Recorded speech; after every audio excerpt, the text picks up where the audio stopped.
Welcome to Veterinary. In this video, I'm going to talk about the books that you should read in third year BVSc. So in third year BVSc, you have 7 subjects. Out of these, 2 are practical only subject, VCP and LFP. And for that, you don't have to read any book. Okay, but for the 5 theoretical subjects, you have to read some book if you want to pass the exams. So first we have veterinary pharmacology and toxicology. This is the main subject of your third year. Okay, this is going to be the most difficult subject. This is going to be the subject with the most number of credit hours. So 4 plus 1. Okay, so the first paper will have 4 units: general pharmacology, ANS and CNS pharmacology, systemic pharmacology. So 4 units in paper 1, chemotherapy and toxicology, 2 units in paper 2. Okay, so first book that everyone recommends is Essentials of Veterinary Pharmacology and Therapeutics by H.S. Sandhu. Okay, so what is this book? This is the main standard book for veterinary pharmacology, which is used in India for the university exams and for the PG exam. Okay, so ICR, AIEEA, PG. For that, if you are interested in veterinary science, you have to read this book. But if you are only interested in passing the UG exam, okay, you are not interested in appearing for the ICR veterinary science, then there is no need to refer to H.S. Sandhu completely. Okay, you have to read it for some portions. So let me tell you. First, for general pharmacology, if you want to gain even a little bit of knowledge, then H.S. Sandhu is recommended. And for the classification, so in pharmacology, a lot of classification is asked. I'll make a separate video for how to study pharmacology. In that, I'll tell you that in any LAQ, long answer type question, they'll ask about the classification of a drug. Okay, so for example, classify the diuretics, right? Classify the penicillin. So like that. So all these classifications, they are not very strict. Okay, so in some other book, there will be a different classification. In some book, a different classification will be used. So for our university exams, so for the final external paper, and even for internal exams, you have to refer to H.S. Sandhu for the classification, because the classification given in this book is considered to be standard for Indian exams. Okay, so what I'll recommend, there's no need to buy this book. Okay, don't spend money on H.S. Sandhu. Just borrow it from the library. Okay, and just take a picture of the classification or just write the classification. If you are using Vani Prasad or some other source, just make corrections in the classification. Okay, and that's it. Read general pharmacology from H.S. Sandhu if you want to gain knowledge. Okay, general pharmacology is not very important from an exam point of view, but it will create a base for pharmacology. That is why I'll recommend that you should read H.S. Sandhu for general pharmacology. Then the second textbook that I want you to read is Jim E. Riviere, Veterinary Pharmacology and Therapeutics. So this is the standard book which is used in the foreign universities. Okay, so if you are interested in sitting the licensing exams, NAVLE, AVBC or RVC, then this is the textbook for you. Okay, and even if you don't want to appear for any PG exam, any licensing exam, you just want to open a clinic, even then this book is very essential. Why? Because H.S. Sandhu is basically 80 to 70% copy from the human textbook K.D. Tripathi. Okay, so a lot of stuff which is very unique and special to veterinary medicine is left out. Okay, but in Riviere, because this is a purely veterinary textbook, okay, it is not copy of any human source. That is why it has a lot of things which are very important for the clinical practice. Okay, for example, clindamycin is contraindicated in case of horses. Okay, other example in systemic pharmacology can be droperidol is listed in the classification of antiemetic, but in case of animals, it is not at all useful. Okay, because when we tried giving it to the animals, we studied that it has no effect on emesis. So this unique thing is not given in H.S. Sandhu. It is given in Riviere. Okay, so if you want to be a clinician or if you want to be associated with clinics in any form, you have to read the Riviere to gain the knowledge. Let me show you some pages of this book.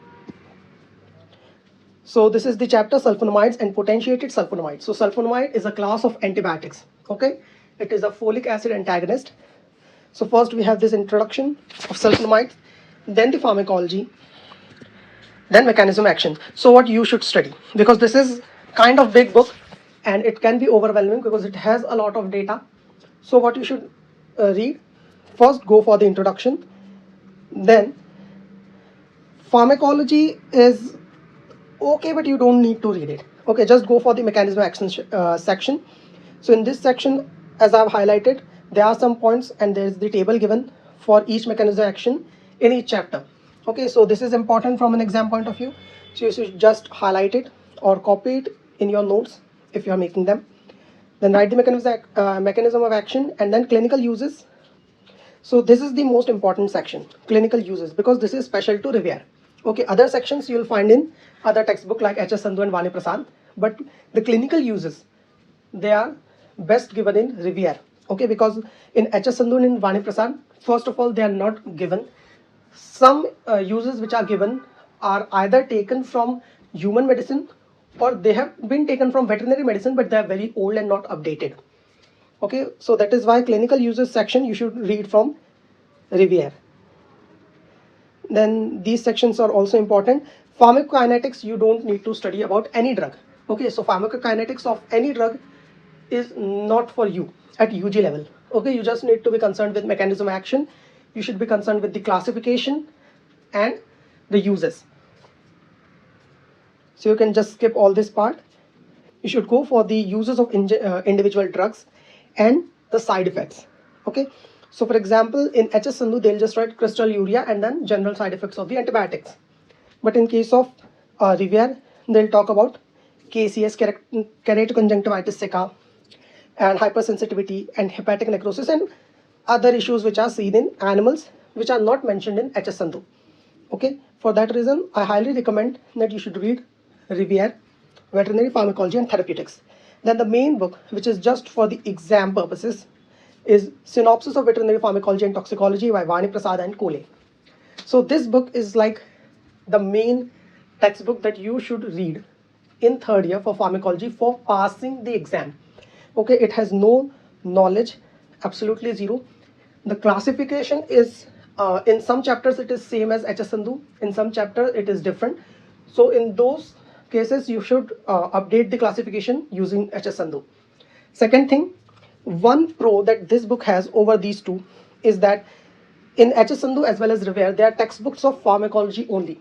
So the toxicology chapter is left out. While in case of Vani Prasad, toxicology is also given. Okay, and I highly recommend toxicology section from Vani Prasad because it is very short textbook and very easy to read. The only con is that it is very short actually. Okay, so for clinical practice, for gaining knowledge, this is not a good book. So see, this is a chapter from Vani Prasad, ectoparasites. So the classification of insecticides based on mode of action and all such things are given. Classification of insecticides on chemical nature, and this is very short, so no good explanation is there. But for just writing the answer, this is sufficient.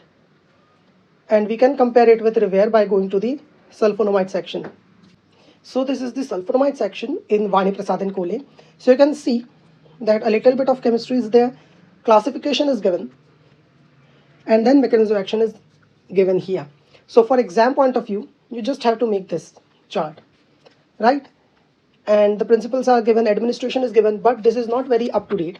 Okay, some things are important which are not given in Revere, for example, like trisulfa. So triple sulfa has sulfadiazine, sulfamirazine and sulfadimidine, okay, which are together used for the therapy. And what is the benefit? That they have minimized risk of crystal urea. So this is a point which is important from an exam point of view, but clinically it is not very much used. That is why in the Revere it is not mentioned. Okay, so for exam point of view, Vani Prasad is the best book.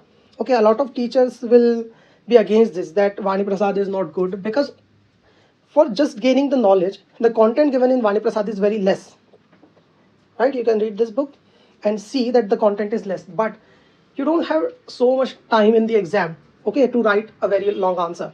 So for whatever content is given in Vani Prasad, it is enough for gaining good marks. That is why I recommend that what should you do? General pharmacology from HS Sandhu, gain clinical knowledge from Revere, and for the exam refer to Vani Prasad and Kole. There are some other books for pharmacology as well, but They are not so common and I have not read them. Just mention the pictures. So if you want, you can check them out. Then veterinary toxicology is given in Vani Prasad, so there's no need to read another book. But if you want, you can go for Satish Kegar. This is a very nice book. H.S. Sandhu also has a textbook on toxicology, but this is very big and not at all essential. Okay, so this is it for pharmacology. Then let us come to parasitology. So parasitology, in paper 1, you have general parasitology and helminthology. In that, unit 2 is trematode and cystode, unit 3 is nematodes. Then paper 2 has entomology, ecology and protozoology. So the main textbook that is recommended by every teacher is veterinary parasitology by B.B. Bhatia. So this book is very, very nice, but I don't personally recommend this book. Why? Because just like in case of pharmacology, I said Vani Prasad is better. Same in parasitology, P.K. Sanyal and S. Pal, Essentials of Veterinary Parasitology, is a very nice book for passing the exams. And if you are like me and you are not really interested in the theoretical aspect of parasitology, then there's no need to go for big books, right? No need to read B.B. Bhatia, no need to read S.C. Mandal. Okay, and basically the content given in Sanyal is 90% the same as B.B. Bhatia. The only difference is that in B.B. Bhatia, a lot of language is there and some points are more. Okay, then in S.C. Mandal, a little bit of 5% of the language and content is removed. And then for making Sanyal, even more 10% content is removed. Okay, so basically Bhatia is the elder brother, Mandal is the middle brother, and Sanyal is the younger brother. Okay, so only the size of the book is decreasing, but the main content which is going to be asked in your exam is going to remain same. So why are you wasting your time reading all that language? Okay, so that is why I recommend that you should go for P.K. Sanyal for veterinary parasitology. For the students who are interested in the licensing exam, Georgie's parasitology is recommended for NAVLI and for AVBC, but for UG, this is not at all a good book. Why? Because this is a very practical book. Okay, so it will talk about the eggs and all that, but the main pathogenesis and life cycle which is asked in your exam, this will not be mentioned in this. Okay, so for getting good marks, Georgie's is not a good book, but if you are interested in licensing exam, then you can refer to it if you want. Then we have veterinary public health and epidemiology. In this subject, you just need 2 books. Elements of Veterinary Public Health by ICR publication. The author is A.T. Sherikar, and Veterinary Epidemiology by Michael Thrushfield. Okay, a lot of people will say that epidemiology is a very small unit. Okay, so very few questions are asked. So why you should read this big book? First, to gain knowledge. Okay, epidemiology is a very nice subject, and if you want to read any kind of scientific literature, the knowledge of epidemiology and the knowledge of statistics is very, very important. Okay, so that is why I recommend that you should go for Michael Thrushfield. Second thing, this is a very, very easy book to read. Okay, I'll say that out of all the textbooks in 3rd year, Michael Thrushfield is the easiest to read. Why? Because this is very big book, but what the author has done, they'll start a chapter, then they'll mention a heading, and in the first paragraph they'll cover everything that is useful for at the UG level. Okay, so the question in UG level can be like determinants of disease. So the chapter will be determinants of disease. They'll talk about the 3 classification of determinants. You can have animal related. So animal related determinants, the heading will be there, and then all the determinants will be mentioned in one line. The main thing that you have to write in the exam will be mentioned. Okay, so no need to read the entire book. Okay, even you don't have to read the entire chapter. Just look at your syllabus. Okay, and whatever points are there, you should just read the first paragraph of that point, and you'll realize that you can read the entire book in 2 to 3 hours. Okay, 2 to 3 hours is enough to complete the entire epidemiology from this book. Okay, so this is such a short book if you know how to read it. Just read the first paragraph, just look at the diagrams and any important formula. Okay, and that too for the stuff that is going to be asked in your exam, like incidence prevalence. Okay, no need to go for complex formulas. Then Elements of Veterinary Public Health, this is very nice book. So the remaining 3 units, environmental health, zoonotic diseases and public health and food safety, These will be covered in Elements of Veterinary Public Health plus a little bit portion of LPT. So this is again a very, very nice book. Everything is given there. And this is the main textbook that everybody reads in veterinary public health. Then we have LPT. So in LPT, we have paper 1, milk science and wool science. Wool science is very small section, so notes given by the teachers is enough. Paper 2 is meat science, abattoir practices. For that, BD Sharma is the best book because it is very, very small. Let me show you. So see, this is structure and composition of eggs, not very important. Microbial spoilage of eggs. So this is a question that is frequently asked in the exams, right? So what they have done, see, we can say approximately 2 pages they have completed the whole LEQ, and in very simple terms. And even actually in exams, if you want to write the answer, only the introduction and the table is enough. Okay, so you don't need to even read the entire BD Sharma to get good marks. And this is the beauty of this book. It is very, very well written book.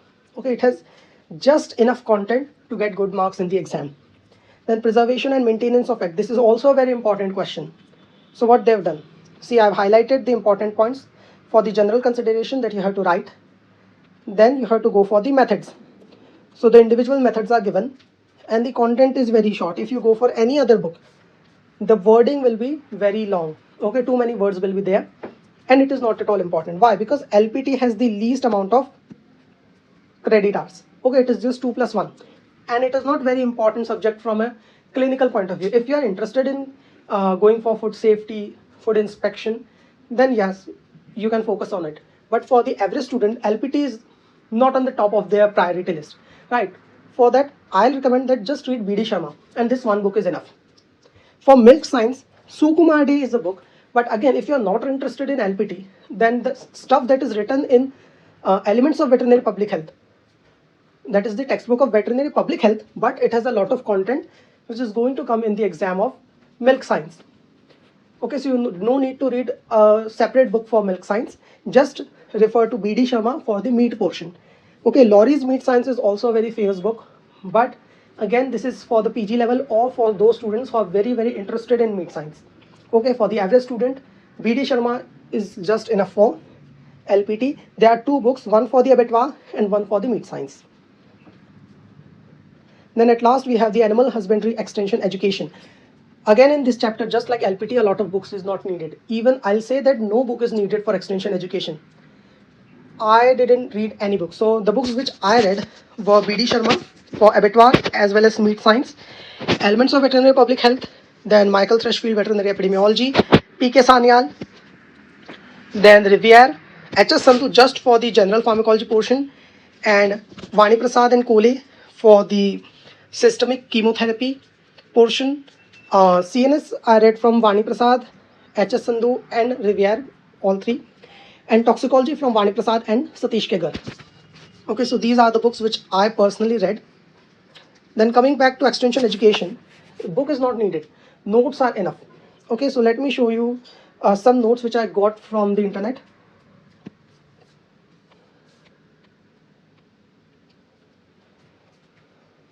So these are the notes which I used for veterinary and animal husbandry extension education. Okay, so these notes are very, very nice. And if you can get notes like this, I'll just add them in the description. You can even refer to some other notes by Tanuvas or from some other university. And they are very nice. Why? Because first, there's no one single book in extension education. For the extension part, there's a book there. But for the economics and entrepreneurship part, notes are best. Why? Because we are not the student of commerce, right? So we don't have that much knowledge of economics and marketing. And the textbooks which are available, they are tailored for those students, the commerce MCOM students, right? So the content given in those economics books, it is very large, right? Too much for our veterinary students, because for MCOM students, it is an entire subject. But for us, this is just one unit. Okay, so no need to refer to any book. Just use the notes which are provided by your teachers. Okay, so at least in our college, the Department of Extension was very nice. Their notes were good. Second thing, you can refer to online notes by Tanvas or from some other university. I think the notes which I showed you are from Mathura. I'm not very sure. Okay, the book which are published for the extension education are P. Mathalagan and Harish Kumar Verma. So for the paper 1, which is extension livelihood, extension education, rural sociology, transfer of technology and communication, for these 5 units, Mathalagan and H.K. Verma are enough. For economics up to contemporary issues, these 4 units, there is absolutely no need to read any book. Okay, then there are also 2 books which are popular, G.L. Ray and P.M. Khan. They are textbooks for agricultural extension. Okay, so the extension, education, rural development and communication part, that you can refer from these books, but again they are not needed. Even Mathalagan and H.K. Verma are not absolutely needed for extension education. If you have good notes, then there's no need of any book for this subject. So this is it for this video. If you like this video, hit the like button and share this video with your friends. And if you haven't, then subscribe to my channel. Thank you.